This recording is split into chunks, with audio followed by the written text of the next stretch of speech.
ବହୁତ ସୁନ୍ଦର ଭାବରେ ପ୍ରତ୍ୟେକ ଦିନ ଏପରି ଭଗବାନ ଶ୍ରୀକୃଷ୍ଣଙ୍କର ଏଇ 64 ଗୁଣ ଗୁଡିକୁ ଚର୍ଚ୍ଚା କରୁଛନ୍ତି। ଆଉ ବାସ୍ତବରେ ବହୁତ ସୁନ୍ଦର। ଭଗବାନଙ୍କର ଏଇ ଯୋଉ 64 ଗୁଣରୁ 50ଟି ଗୁଣ ଆପଣ ଜାଣିଛନ୍ତି, ଯୋଉଗୁଡା କି ଜୀବ ମଧ୍ୟ ଧାରଣ କରିପାରିବ। ଆଉ ସେଇ ଗୁଣ ଗୁଡିକୁ ଜୀବ ଯେତେବେଳେ ଶୁଦ୍ଧ ଭକ୍ତ ହେଇଯିବ, ସେ ତାକୁ କିଞ୍ଚିତ ମାତ୍ରାରେ ପ୍ରାପ୍ତ କରିପାରିବ। ତାପରେ ରହିଛି ଆଉ 5ଟି ଗୁଣ, ଯୋଉଟା ବ୍ରହ୍ମା ବା ଶିବଜୀଙ୍କ ପାଖେ ଥାଇପାରେ। ଆଉ 5ଟି ଗୁଣ ରହିଛି ଯୋଉଟା ନାରାୟଣଙ୍କ ପାଖରେ ଅଛି। ଆଉ 4ଟି ଗୁଣ 60 ପରେ 4ଟା, ସେଇ ଗୁଣ କେବଳ କୃଷ୍ଣଙ୍କ ପାଖରେ ହିଁ ଅଛି। ତ ଏଇ ଭକ୍ତି ରସାମୃତ ସିନ୍ଧୁ ଗ୍ରନ୍ଥ ଦ୍ଵାରା ଆମେ ଏତିକି ବୁଝିପାରୁଛେ ଆଟଲିଷ୍ଟ, ଯେ ଭଗବାନଙ୍କ ସହ କେବେ ହେଲେ ଜୀବ ସମାନ ହେଇପାରିବ ନାହିଁ। ଜୀବ ସବୁବେଳେ ଅଲଗା। କିନ୍ତୁ ଏଇ ଗୁଣ ଗୁଡିକୁ ଆମେ ପଢିବା ଦ୍ଵାରା ଏତିକି ଆମେ ବୁଝିପାରିବା ଆମ ଜୀବନରେ, ଯେ ଏଇ ଗୁଣ ଗୁଡିକୁ ଯେତେବେଳେ ଆମେ ଭଗବାନଙ୍କ ଭକ୍ତି କରିବା, ତ ଭକ୍ତ ମାନଙ୍କ ମଧ୍ୟରେ ମଧ୍ୟ ଆମେ ଏଇ ଗୁଣ ଗୁଡିକୁ ଦର୍ଶନ କରିବା। ଗୁରୁ ବର୍ଗ ମାନଙ୍କର ମଧ୍ୟରେ ମଧ୍ୟ ଆମେ ଏଇ ଗୁଣ ଗୁଡିକୁ ଦର୍ଶନ କରିବା। ଶିଲ ପ୍ରଭୁପାଦ ମଧ୍ୟରେ ଆମେ ଏଇ ଗୁଣକୁ ଦର୍ଶନ କରିବା।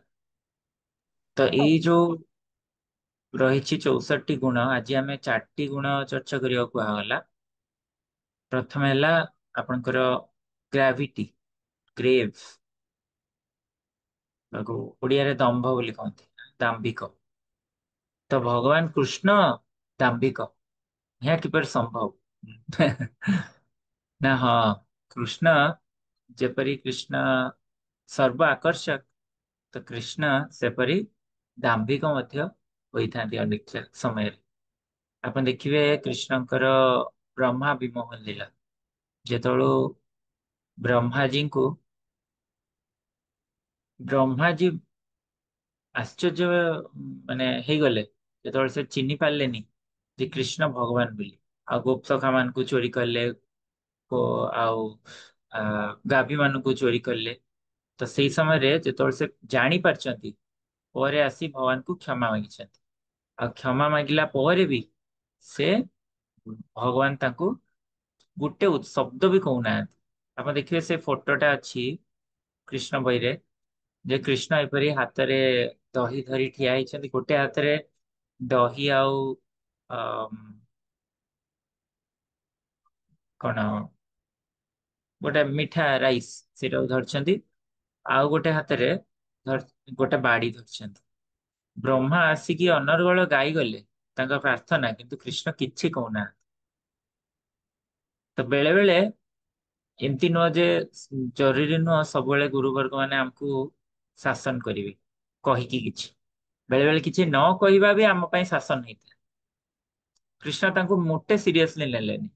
ପ୍ରଭାତ ଏଟା ଲେଖିଛନ୍ତି, ମାନେ ତାଙ୍କର ଭାବାର୍ଥ ବା ନେକ୍ଟର ଅଫ ଡିଭୋସନ, ମୋଟେ ସିରିୟସଲି ନେଲେନି କୃଷ୍ଣ ବ୍ରହ୍ମାଜୀଙ୍କୁ।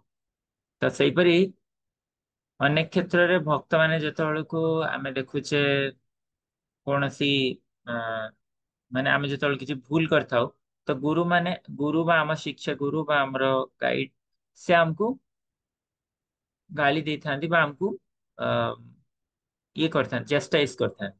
କିନ୍ତୁ ଅନେକ ସମୟରେ ଦେଖିବେ ସେ କିଛି କହିନଥାନ୍ତି।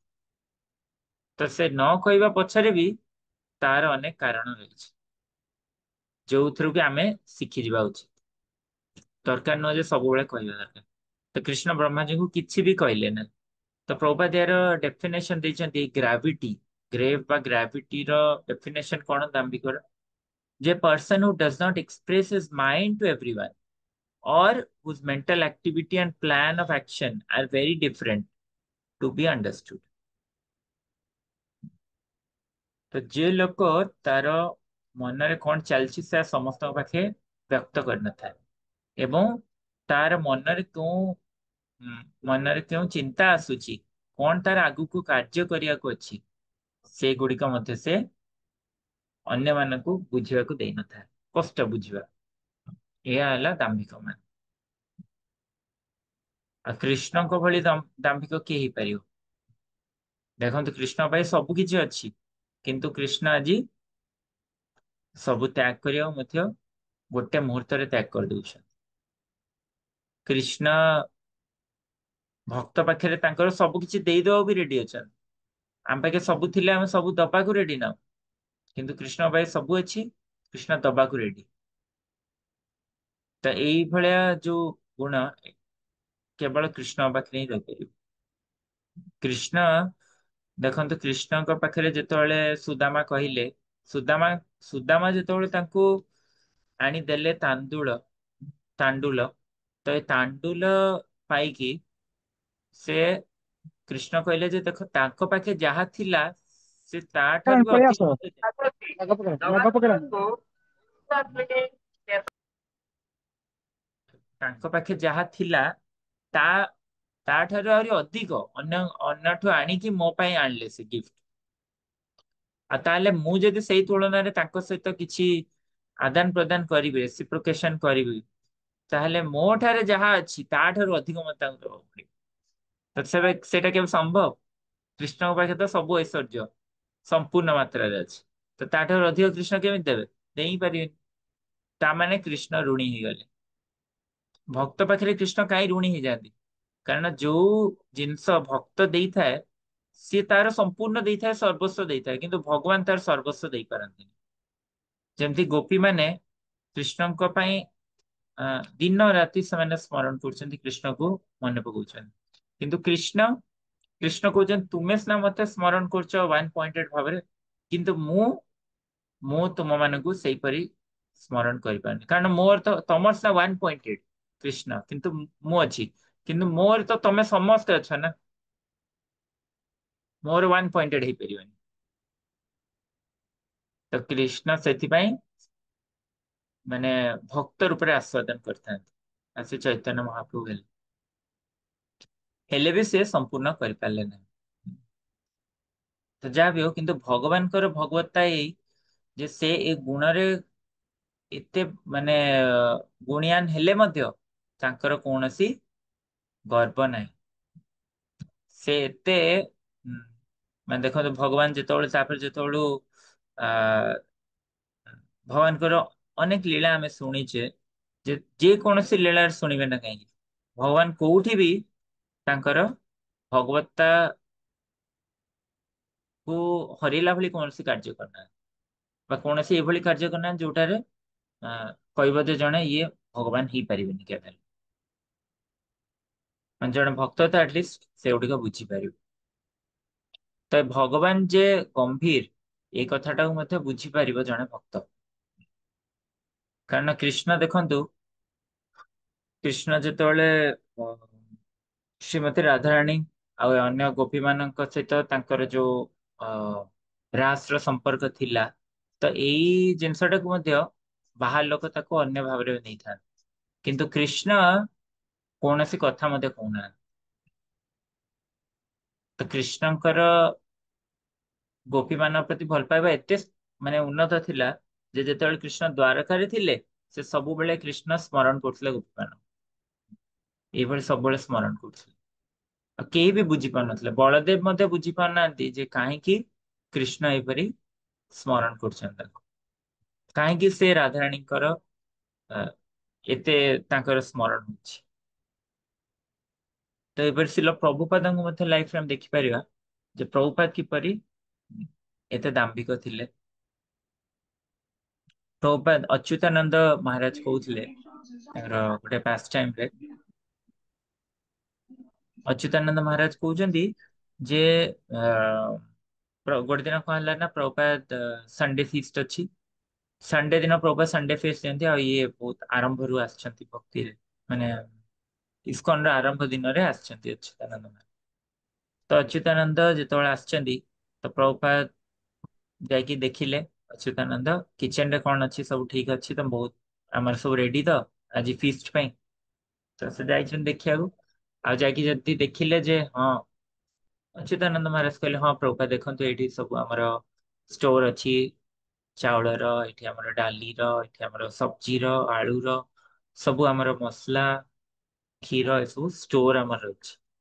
କିନ୍ତୁ ଯେତେବେଳେ ତାପରେ ପ୍ରଭୁପାଦ ଯେତେବେଳେ ତାପରେ କ୍ଲାସ କୁ ଗଲେ, ତାପରେ କ୍ଲାସ ରେ ସେ ପଚାରୁଛନ୍ତି ଯେ ତୁମମାନଙ୍କ ପାଖରେ କାହା ପାଖରେ ଏଇଭଳି ଅଛି?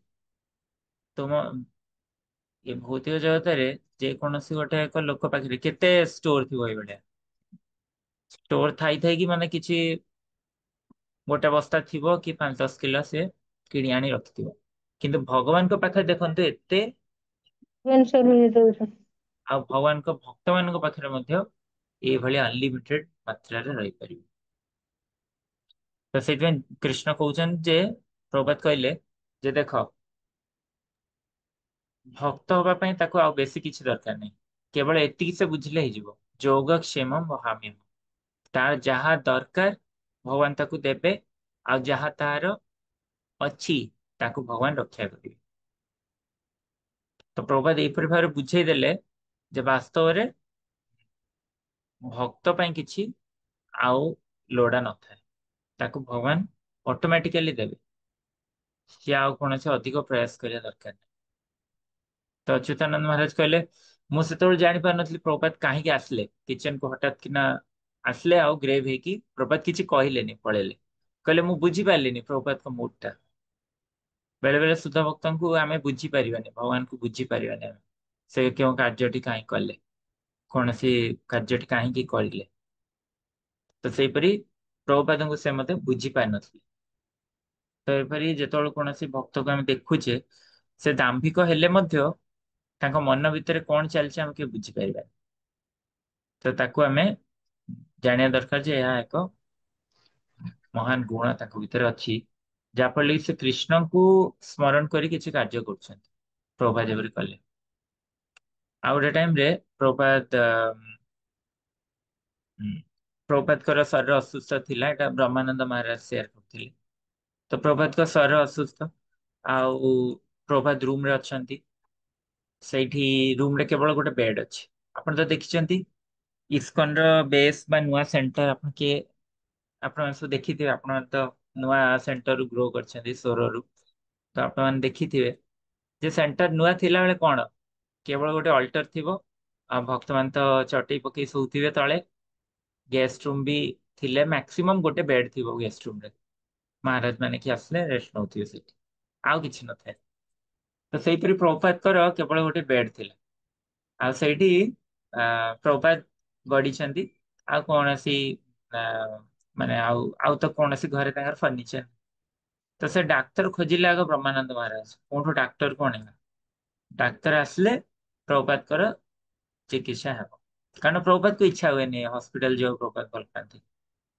ତ ସେ ଡାକ୍ତର ଖୋଜୁଛନ୍ତି, ଆଉ ଖୋଜିକି ଯେତେବେଳୁ ଆ, ବହୁତ ମାନେ ପୁରା ହାଲତ ଖରାପ ହେଲା, ତାପରେ ଲାଷ୍ଟ କୁ ଏଇ ଯୋଉ ଗୋଟେ ୟେଲୋ ପେଜେସ୍ ଗୋଟେ ବହି ଥାଏ ବିଏସଏନଏଲ ର, ଯେମିତିଆ ଟେଲିକମ ଡାଇରୀ ଗୋଟେ ଥାଏ, ଯୋଉଠି ସବୁ ଡକ୍ଟର୍ସ ବିଭିନ୍ନ ବିଭିନ୍ନ ଇମ୍ପୋର୍ଟାଣ୍ଟ ଫୋନ ନମ୍ବର ସବୁ ଥାଏ। ତ ସେଇଠୁ ବ୍ରହ୍ମାନନ୍ଦ ମହାରାଜ ପାଇଲେ ଗୋଟେ ନମ୍ବର ଡକ୍ଟରର। ସେ ପୁଣି ବହୁତ ମନା କରୁଥିଲେ, ନା ମୁଁ ଯାଇପାରିବିନି, ଆଜି ତ ସାଟରଡେ, ଆଜି ଆମର ଛୁଟି, ଆଜି ଆମେ ଯାଇପାରିବୁନି। ତ ବହୁତ କହିଲା ପରେ ସେ ରାଜି ହେଲେ, ହଉ ଠିକ ଅଛି ଆମେ ଆସିବୁ। ଆଉ ସେ ଆସିଲେ। ଆସିକି ସେ ଆଶ୍ଚର୍ଯ୍ୟ ହେଇଗଲେ ଯେ ଘରେ କଣ କିଛି ନାହିଁ, ଏଇଟା ଗୋଟେ କଣ, ତମ ଘରେ କୌଣସି ଗୋଟେ ଚେୟାର ଟେ ବି ନାହିଁ ବସିବାକୁ। ଗୋଟେ ଚେୟାର ନାହିଁ, ଗୋଟେ ସୋଫା ନାହିଁ, କିଛି ବି ନାହିଁ ତମର। ଆଶ୍ଚର୍ଯ୍ୟ ହେଇଗଲେ। ଆଉ କାହାକୁ ତମେ କଣ, କାହାର ଦେହ ଖରାପ ହେଇଛି, ସେ ଫାଷ୍ଟ ଭାବିଲେ ମୁଁ କୋଉ ଜଗତରେ ଅଛି। ଭାବନ୍ତୁ ଆମେରିକା ଭଳି ଜାଗାରେ ଜଣଙ୍କ ଘରେ କିଛି ଫର୍ଣ୍ଣିଚର ନାହିଁ, ଏଣ୍ଟ୍ରି କଲା ବେଳକୁ ଫାଙ୍କା ଘରଟା, ସେକେଣ୍ଡ ରୁମ ରେ ଜଣେ ଶୋଇଛନ୍ତି। ତ ଏଭଳି ଅବସ୍ଥା। ତାପରେ ସିଏ ଯେମିତି ପ୍ରଭୁପାଦଙ୍କ ପାଖକୁ ଗଲେ, ଷ୍ଟେଥୋସ୍କୋପ ଲଗେଇ ଚେକ୍ କଲେ, ଆଉ ଚେକ୍ କଲା ପରେ ତାପରେ ବାହାରକୁ ପଳେଇ ଆସିଲେ। ତାପରେ ଭକ୍ତଙ୍କ ସହ କଥା ହଉଛନ୍ତି। ସେ ଡାକ୍ତର ଗୋଟେ ଏମିତିଆ ଲୋକ ଥିଲା, ସେ କହିଲା ଯେ ଇଏ ଇଏ ସ୍ୱାମୀଜୀ ତମର କେବଳ ତାଙ୍କର କୌଣସି ଆକ୍ଟିଭିଟି ନାହିଁ, ତାଙ୍କ ଶରୀରରେ କୌଣସି ଆକ୍ଟିଭିଟି କରୁନାହାନ୍ତି ସେ। ତ ସେ କେବଳ ବସୁଛନ୍ତି ବା ନହେଲେ ଶୋଉଛନ୍ତି, ତାଙ୍କର ଆଉ କୌଣସି କାର୍ଯ୍ୟ ନାହିଁ। ସେଥିପାଇଁ ତାଙ୍କର ଏଇଭଳି ଶରୀର ଅସୁସ୍ଥତା ହେଇଛି। ତାଙ୍କୁ ନିୟମିତ ପ୍ରାତଃ ଭ୍ରମଣରେ ଯିବା ଦରକାର, ଡାକ୍ତର ଏଭଳି କହିଲେ।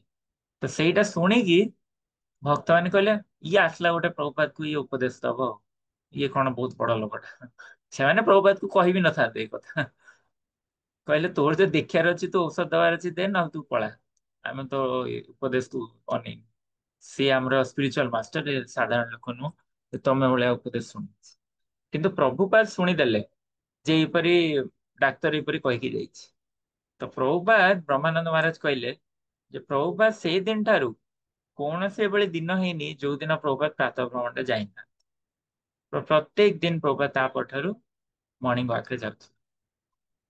ତ ଏଇଟା ଦେଖଉଛି ଯେ ପ୍ରଭୁପାଦ ଦେଖନ୍ତୁ, ପ୍ରଭୁପାଦ ଚାହିଁଥିଲେ କିଛି କହିପାରିଥାନ୍ତି ଶିଷ୍ୟମାନଙ୍କୁ, ହଁ ସିଏ କଣ ମତେ ପାଠ ପଢଉଛି, ମୁଁ କଣ, ମୁଁ ନିଜକୁ ମୁଁ ଜାଣିନି ନା କଣ।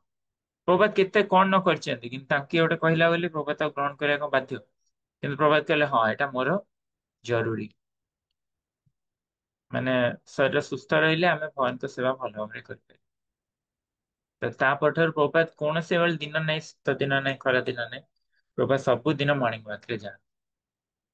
ତ ମାନେ ପ୍ରଭୁପାଦ ଦେଖନ୍ତୁ ଯେ କେତେ ସ୍ଥିର, କେତେ ଗମ୍ଭୀର।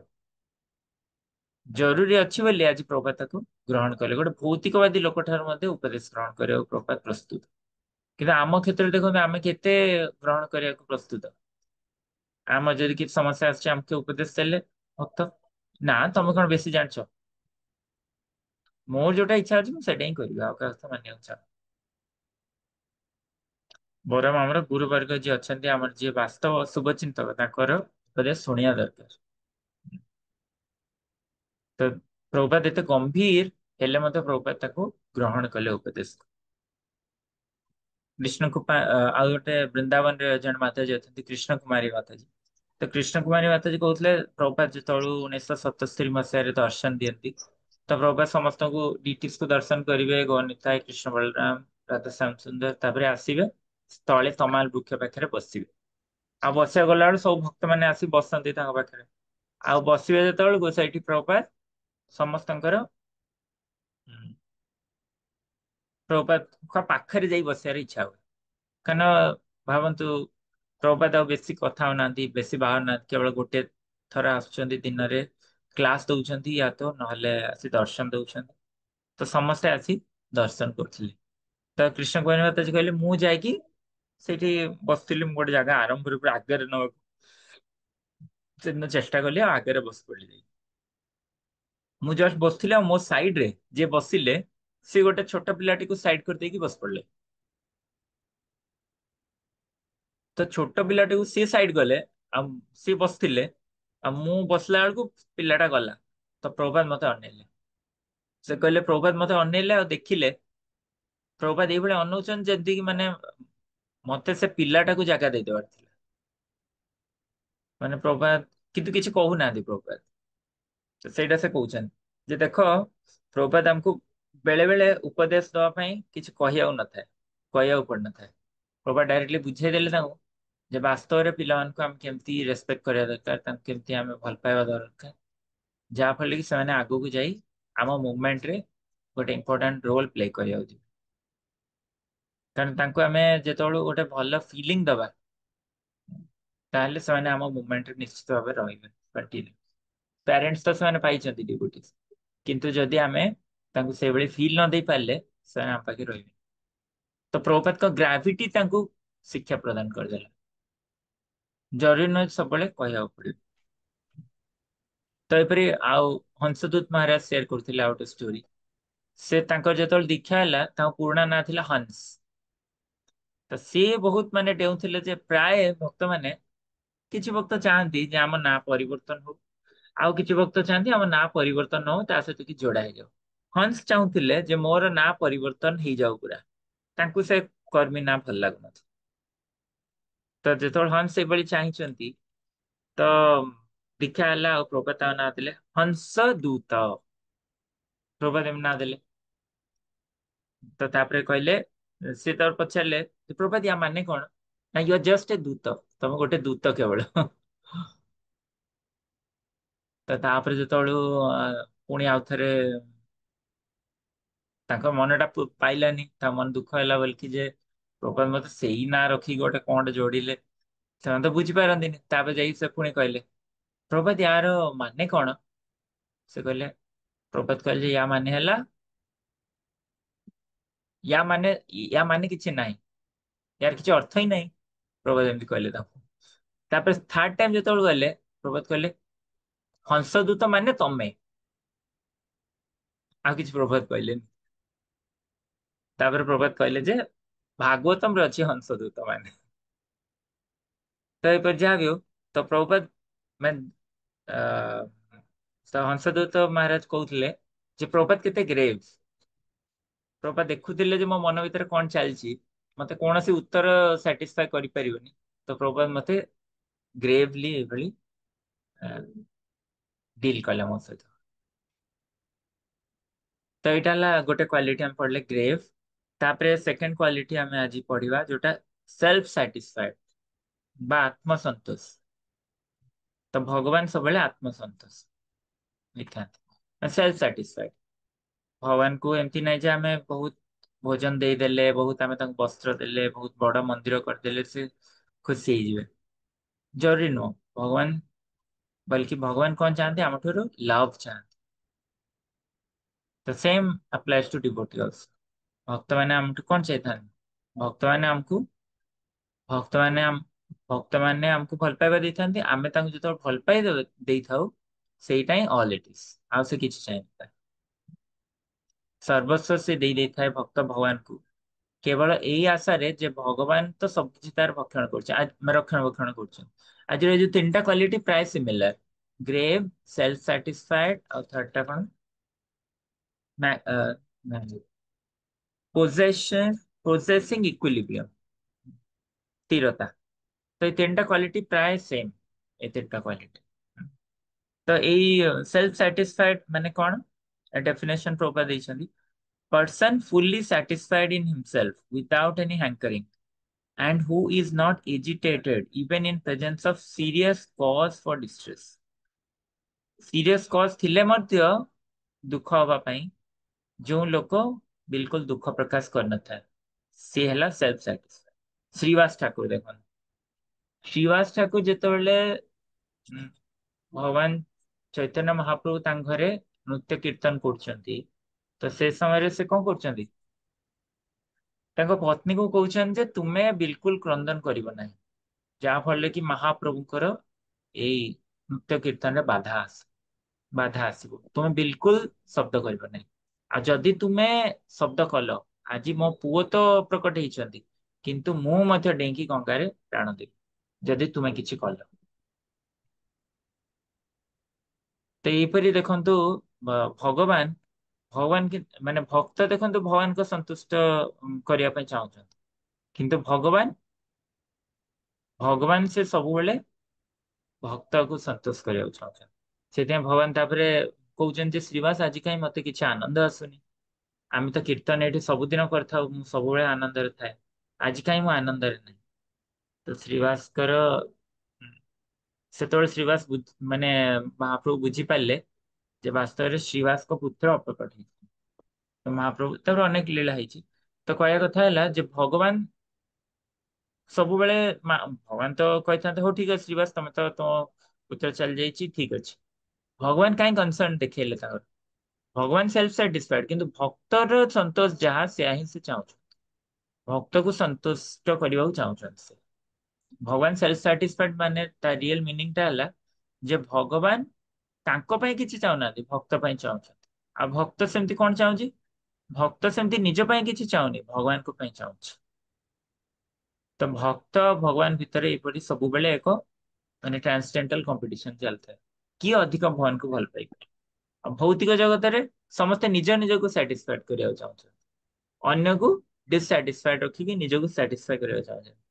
କିନ୍ତୁ ଭଗବାନଙ୍କର ବା ଭକ୍ତି ଦୁନିଆରେ ଆମମାନେ ପରସ୍ପରକୁ ସାଟିସ୍ଫାଇ କରିବାକୁ ଚାହୁଁଛୁ, ଆଉ ତା ଫଳରେ ଆମେ ସେଲ୍ଫ ସାଟିସ୍ଫାଇଡ ହେଇଯାଉଛୁ, ନିଜ ପାଇଁ କିଛି ଆମେ ଚାହୁଁନୁ। କିନ୍ତୁ ତା ମଧ୍ୟରେ ବି ଜଣେ ଯଦି କିଛି ଇଚ୍ଛା କରୁଛି, ସେଟା କଣ ଭୁଲ? ଯଦି ଆମେ କିଛି ଇଚ୍ଛା କଲୁ, ନା ଭୁଲ ନୁହଁ। ଯଦି ଆମର କିଛି ଇଚ୍ଛା ଅଛି, ଆମେ ଜାଣିବା ଦରକାର ଯେ ଆମେ ସେ ସ୍ଥିତିରେ ନାହୁଁ। କିନ୍ତୁ ଯେତେବେଳେ ଆମେ ଶୁଦ୍ଧ ଭକ୍ତ ହେଇଯିବା, ଆମେ ଆପେ ଆପେ ଆମେ ଜାଣିପାରିବା ଯେ ଏଇଟା କାହିଁ ମୁଁ ମାଗୁଛି। ଯେମିତି ଧ୍ରୁବ ମହାରାଜ ଆଗ ଚାହିଁଥିଲେ ଯେ ମୋର ଏକ ରାଜ୍ୟ ହଉ ପିତାମହଙ୍କ ଠାରୁ ମଧ୍ୟ ବଡ। ତ ସେ ଚାହିଁଲେ ସେପରି, କିନ୍ତୁ ପରେ ସେ ଜାଣିପାରିଲେ ଯେ ଏଗୁଡିକ ତ କାଚ ଗୁଟି ସମାନ, କାହିଁ ସେଗୁଡିକ ମୁଁ ଚାହୁଁଛି। ତ ଭକ୍ତ ସେଲ୍ଫ ସାଟିସ୍ଫାଏଡ, ଭଗବାନ ମଧ୍ୟ ସେପରି ସେଲ୍ଫ ସାଟିସ୍ଫାଏଡ। ଆପଣ ଦେଖନ୍ତୁ ପ୍ରଭୁପାଦ प्रभुपाद केबे भी कृष्ण को कंप्लेन करना जे काहे कृष्ण मते एपरी असुविधा नहीं की जाउछ, असुविधा देकी नहीं की जाउछ, केते असुविधार सम्मुखीन होइछन्ति। प्रभुपाद देखो तांगर माने आछन्ति अमेरिका गोटे नुआ जगह आसी केउठी रहिले जायकी पुणी आ सेई भीतर भी देखंतु प्रभुपादकर टाइपराइटर चोरी हो जाउची, तांकर डिक्टा फोन चोरी हो जाउची। तो से असुविधार मते प्रभुपाद सेठी रहिछन, जोठी खाइबाकू नाही रहइबाकू नाही, ता सहित तांकर जो गोटिए मात्र पोजीशन सेटा भी हजी गला, चोरी हो गला। जे घर पोछापोछि करथला सेई लोक ही नहीं। तो एपरि भाव देखो प्रभुपाद किंतु कौन आसी दुख प्रकाश करना से बल्कि जानुचंती जे एटा भगवान को इच्छा। एटा काହାର एपरि भावना ही परिबो जे संपूर्ण रूपे भगवान को पाखे शरणागत हो परिबो, तार ही एपरि भावना। भगवान भी सेई परि ही पारुचंती काहे कारण से संपूर्ण रूपे भक्त पाखे शरणागत, भक्तर इच्छा खाली पूर्ण करबा चाहन्छ। आ भक्त सी संपूर्ण रूपे जानी जे जहाँ मो सहित घटुची भगवान देखिए मते। जड़े भक्त कहीं इस्कन रे जॉइन कर इस्कन रे जॉइन कर कारण से जानुची जे मोर आ कौन चिंता नहीं, एबे मु भगवान को शरणागत हेली, एबे भगवान मोर रक्षणाबक्षण करिवे। विभिन्न आपण देखिबे गृहस्थ हंतु कि ब्रह्मचारी हंतु, तो गृहस्थ माने मध्य सेमाने मध्य एई भावरे रहिছে। कारण देखो जदि सीए आज जो मैंने व्यापार कर बिजनेस कर, तो ସେମାନେ ଯଦି बिजनेस करेंगे 12 घंटा दुकान खोलिले जेतिकी तांको रोजगार हबो, आ 2 घंटा अधिक खोलिले आ अधिक रोजगार हबो। कि 12 घंटा जे ड्यूटी करछि 14 घंटा कले हो तो मैनेजर बेसी खुशी बेसी दरमा दी पारे। बट ସେମାନେ रेडी अछंती से जो अधिक इनकम बा अधिक प्राप्त करिया इच्छा रखिना ताकू त्याग करछन। काहे की से जानि मोर कोन दरकार अधिक करियो, मिनिमम जति दरकार करिवि घर चलेया ପାଇଁ, बाकी भगवान हमर घर चले, भगवानकर ही एटा परिवार भक्ति ठाकुर कहले सेल्फ सैटिस्फाइड। तुम्हार संसारे मु एक प्रहरी, भक्ति ठाकुर कहले ना विषय प्रहरी। मु तो विषय रे बुढ़ी ହେଇକି ଅଛି କିନ୍ତୁ ଯାହା ବି ହଉ କିନ୍ତୁ ଏ ସଂସାରଟା ତମର, ଏମାନେ ତୁମ ପୁତ୍ର ତୁମ ସ୍ତ୍ରୀ ତୁମର ସମସ୍ତେ ମାନେ ସମ୍पर्कीय। ତ ମୁଁ ତ ମାନେ ମାତ୍ର ଏକ ପ୍ରହରୀ ବା ସିକ୍ୟୁରିଟି, ମୁଁ କେବଳ ଆପଣଙ୍କର ଜିନିଷକୁ ଜଗୁଛି ଆଉ କିଛି ମୋର ନାହିଁ। ତ ଏପରି ଭଗବାନ ସେଲ୍ଫ ସାଟିସ୍ଫାଇଡ ଆଉ ଭକ୍ତ ମଧ୍ୟ ସେଲ୍ଫ ସାଟିସ୍ଫାଇଡ। ତ ଦେଖନ୍ତୁ ଯେତେବେଳେ କୃଷ୍ଣ ଅର୍ଜୁନ ଆଉ ଭୀମ 3 ଜଣ ଯାକ ଚ୍ୟାଲେଞ୍ଜ କଲେ ଜରାସଣ୍ଡକୁ, ତ ସେ कृष्ण समस्त क्रेडिट काहाकू ଦେଇଛନ୍ତି?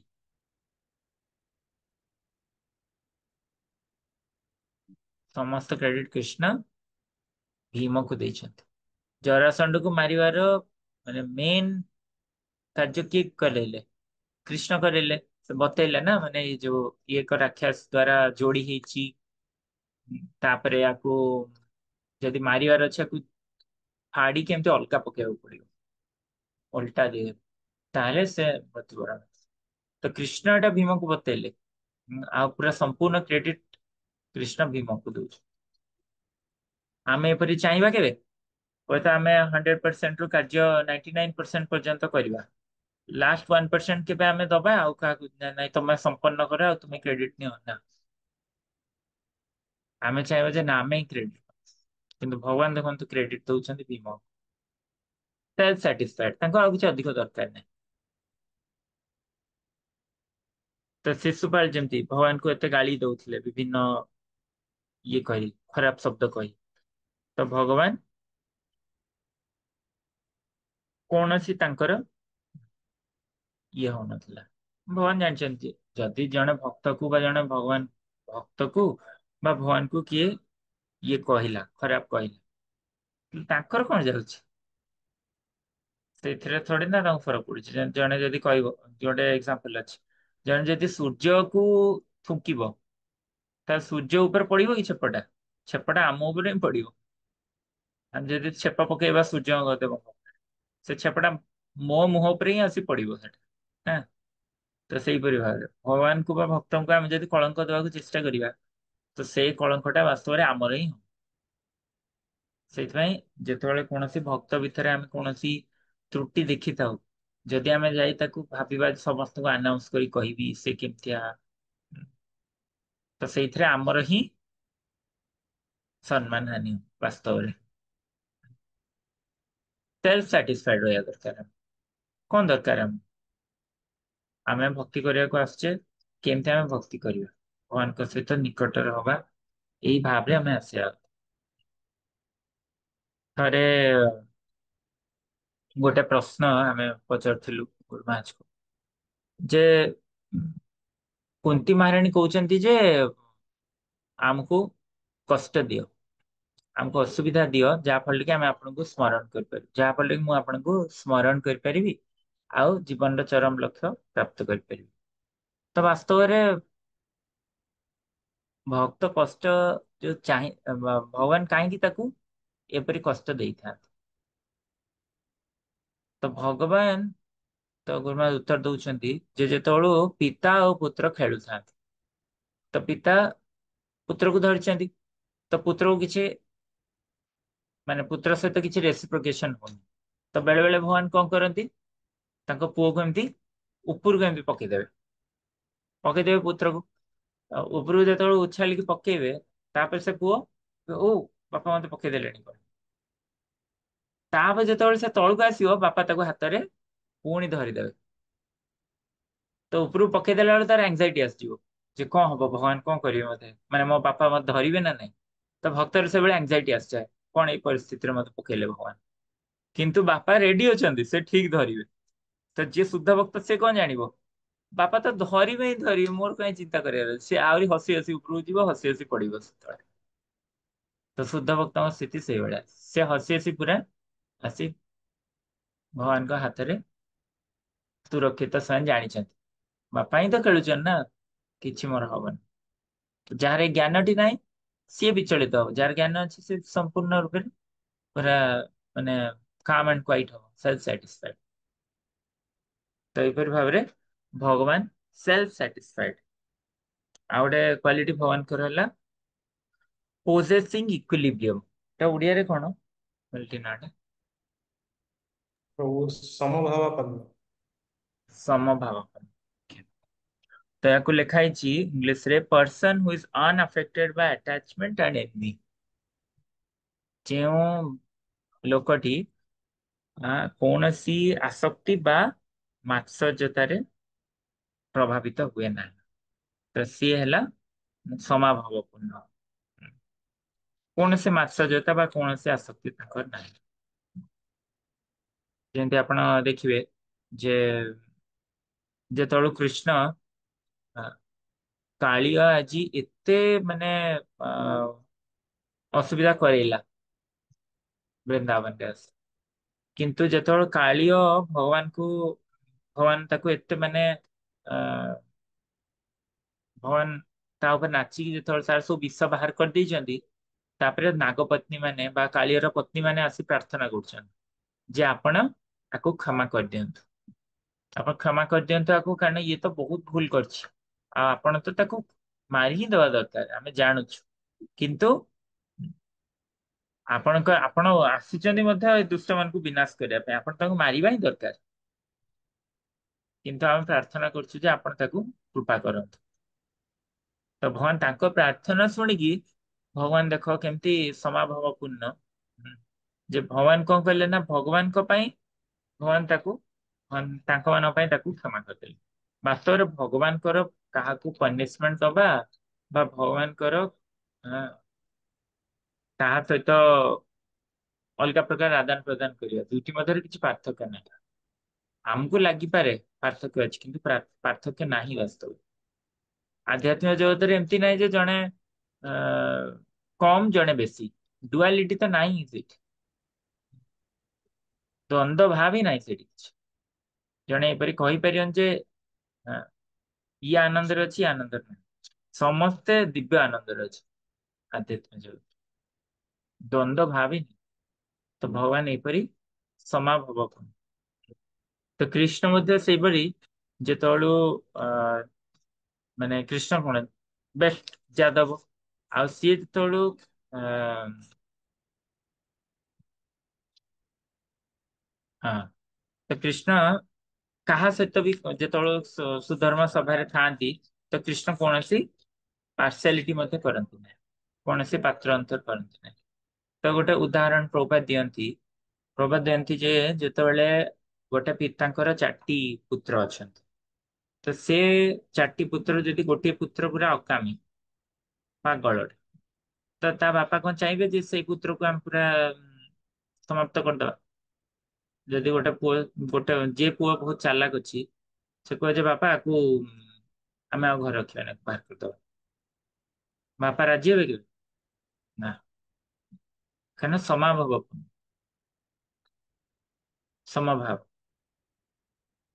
ସେ କେବେ ଚାହିଁବେନି ଯେ ସେ ପାଗଳ ହଉ କି ଘରେ ଅସୁବିଧା କରୁ, ତାକୁ କେବେ ଘରୁ କାଢିବାକୁ ଚାହିଁବେ। ଆଉ ସାଇମଲଟେନିୟସଲି ଯେତେବେଳୁ ଆଉ ଗୋଟେ ପୁଅ ବହୁତ ଇଣ୍ଟେଲିଜେଣ୍ଟ, ତ ତାକୁ ତ ଜଣେ କହିବେ ଯେ ବାପା କାହିଁ ତା ସହିତ ସବୁ ଆକାଉଣ୍ଟିଂ ବିଷୟରେ କଥା ହଉଛନ୍ତି, ତାଙ୍କର ଫାଇନାନ୍ସିଆଲ ଜିନିଷ ବିଷୟରେ, ଆଉ କାହା ସହିତ କଥା ହଉନାହାନ୍ତି? ନା କାରଣ ସେ ରେସ୍ପନ୍ସିବୁଲ ପିଲାଟା, ସେଇଥିପାଇଁ ତା ସହ କଥା ହଉଛନ୍ତି ଏସବୁ ଜିନିଷ।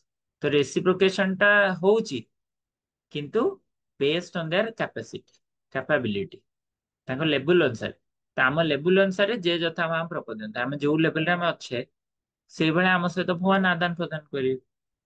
ଆମ ସ୍ଥିତି ଦେଖି, ଆମ ସ୍ଥିତି ଆମେ ଏତିକି ଗ୍ରହଣ କରିପାରିବା, ଆମକୁ ସେତିକି ଦେବେ। ଯେତିକି ଆମର ଦରକାର, ମା କଣ କହନ୍ତି, ତୋର ଯଦି ଦରକାର ତୁ ସେତିକି ଖା, ତୁ ଅନ୍ୟ ପ୍ଲେଟକୁ କାହିଁ ଦେଖୁଛୁ। ତ ଆମର ଯେତିକି ଦରକାର ଭଗବାନ ଆମକୁ ସେତିକି ଦେବେ, ପ୍ରଦାନ କରିବେ। ତ ବେଳେ ବେଳେ ଭଗବାନ ଦେଇନଥାନ୍ତି, ସେଟା ଆମର ହିଁ ମଙ୍ଗଳ ହେଇଥାଏ। ସେଥି ଆମେ ସେଇ ସମୟରେ ଏହା ଭାବିବା କଥା ନୁହଁ ଯେ ଭଗବାନ କାହିଁକି ଆମକୁ ଦେଲେ ନାହିଁ, ଭଗବାନ ଆମ ସହିତ ପାର୍ସିଆଲିଟି କରୁଛି। ନା, ଭଗବାନ ଆମକୁ ଏବେ ଦଉନାହାନ୍ତି, but we should be satisfied। ଭଗବାନ ଆମକୁ ଏବେ କାହିଁ ଦଉନାହାନ୍ତି, କାରଣ ମୁଁ ଏବେ ଏଇଟା ନେଇକି ସମ୍ଭାଳି ପାରିବିନି। ମୋର ଯେତିକି ଏବେ ସମ୍ଭାଳିବା ଶକ୍ତି ଅଛି, ସେତିକି ଭଗବାନ ମତେ ଏବେ ଦେଇଦଉଛି। ଅଧିକ ମୁଁ ସମ୍ଭାଳି ପାରିବିନି ବୋଲି ଏବେ ମତେ ଦଉନାହାନ୍ତି। କିନ୍ତୁ ଭଗବାନ ସମଭାବ ସମ୍ପନ୍ନ, ଏଇଟା ଆମେ ଜାଣିବାକୁ ପଡିବ। ସେମିତି ଚତୁର୍ଥ ଗୁଣଟି ହେଲା ମ୍ୟାଗ୍ନାନିମସ୍ ବା ଉଦ୍ଭୁତ କରୁଣା। କଣ? ମହାବଦାନ୍ୟ। ଭଗବାନ ହେଲେ ମହାବଦାନ୍ୟ। ସେ ମହାବଦାନ୍ୟ ଯେ ଭଗବାନ, এটা ଆନନ୍ଦ ବୃନ୍ଦାବନ ଚମ୍ପୁରୁ ଗୋଟେ ବହୁତ ସୁନ୍ଦର ଲୀଳା ପୂର୍ବାରେ ସେୟାର କରନ୍ତି, ଯେ ଯେତେବେଳେ କୃଷ୍ଣ ବାଲ୍ୟ ସମୟରେ ଅଛନ୍ତି, ତ ଥରେ ରାଧିକାଙ୍କୁ ଡାକିଛନ୍ତି ନନ୍ଦ ଆଉ ଯଶୋଦା, ଯେ ତୁମେ ଆସ ଆଉ ଗୋକୁଲରେ କିଛି ବାସ କର କିଛି ଦିନ। ତ ଗୋକୁଲକୁ ଆସିଛନ୍ତି, ଆସିକି ଗୋକୁଲରେ ସେଇଠି କୃଷ୍ଣ ଅଛନ୍ତି, ସବୁ ସଖା ମାନେ ଅଛନ୍ତି, ଯଶୋଦା, ନନ୍ଦ ମହାରାଜ, ରୋହିଣୀ ସମସ୍ତେ ଅଛନ୍ତି। ତ ସେଇଠି ରାଧିକା ଅଛନ୍ତି ଆସି। ତ ରାଧିକା ମାସେ ପାଖାପାଖି ରହିଲେ। ଆଉ ଯେତେବେଳେ ସେ ଫେରିବା ସମୟ ହେଲା, ତ ନନ୍ଦ ମହାରାଜ କହିଲେ ତୁମକୁ କେମିତି ଲାଗିଲା ଗୋକୁଲରେ ବାସ କରିବା? ସେ କହିଲେ ଯେ ମତେ ବହୁତ ଆନନ୍ଦ ଆସିଛି।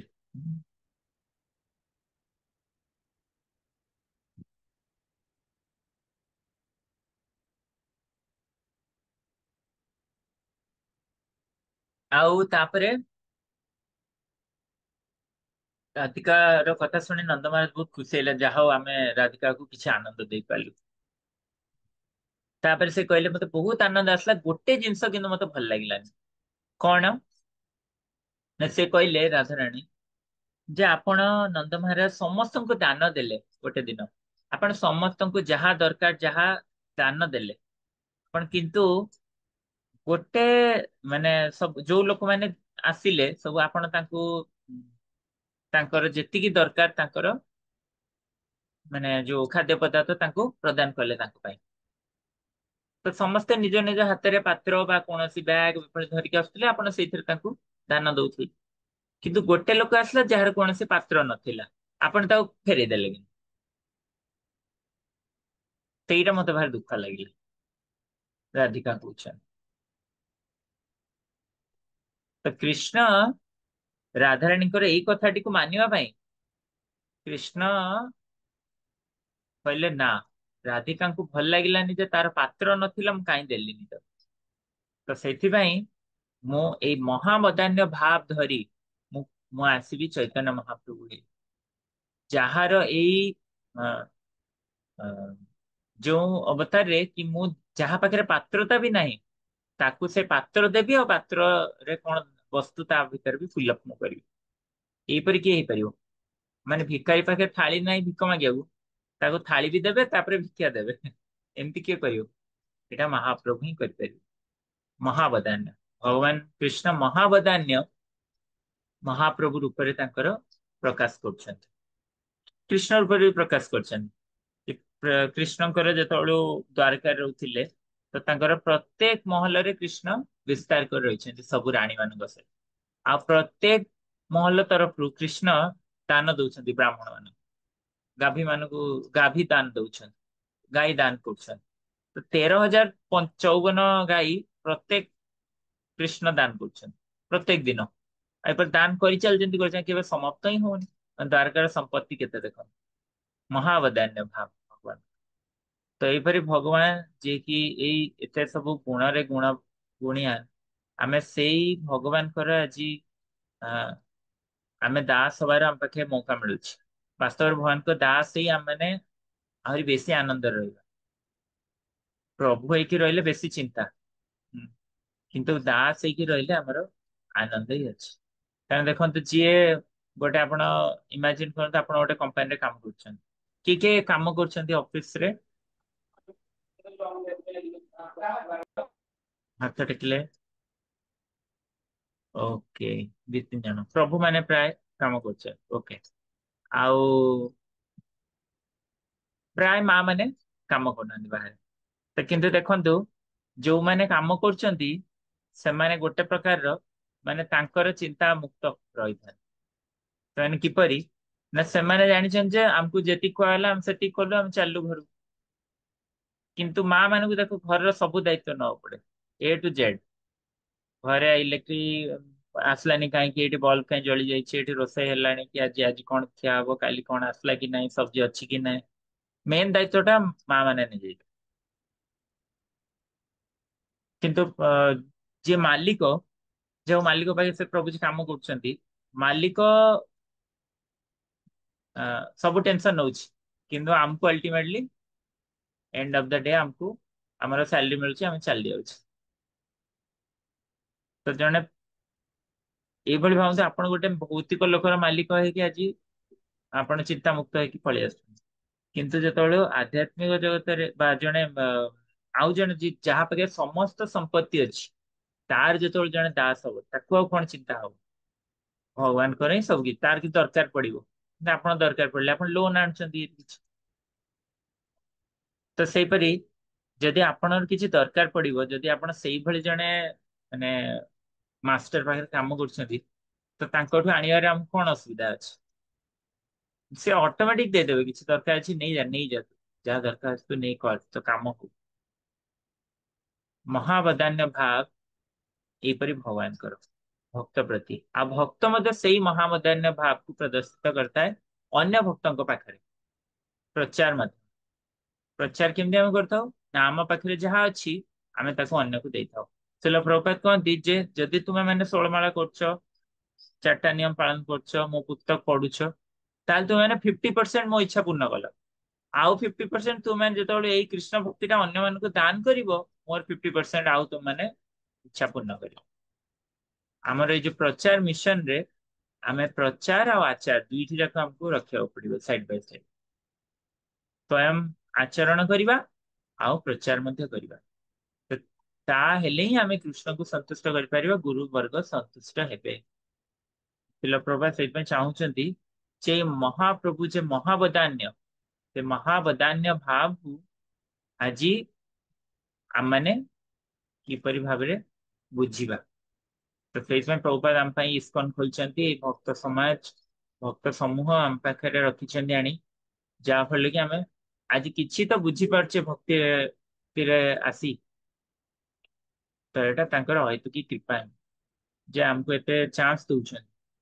ଯଦି ଆମେ କହିବାକୁ ଗଲେ କିଛି ଯୋଗ୍ୟତା ନାହିଁ ଆମର, କିନ୍ତୁ ପ୍ରଭୁପାଦ ଆମ ପାଖରେ ଏଇ ସବୁ ଚାନ୍ସ ଆଣିକି ରଖିଛନ୍ତି ଯେ ଆମେ କିଛି କୃପା ଲାଭ କରିବା ଭଗବାନଙ୍କର ଭକ୍ତି ଲାଭ କରି। हरे कृष्णा। जय जगतगुरु शिला प्रभुपाद की जय। परम पुरुषोत्तम भगवान श्री कृष्ण की जय। हरे कृष्ण प्रभु जी, बहुत सुंदर, बहुत एग्जाम्पल दे आप मैंने बहुत सरल भाव में बुझेले। धन्यवाद प्रभु जी, बहुत धन्यवाद। प्रभु जी प्रश्न गोटे दिटा नहीं पारिबा खाली। हौ कुहन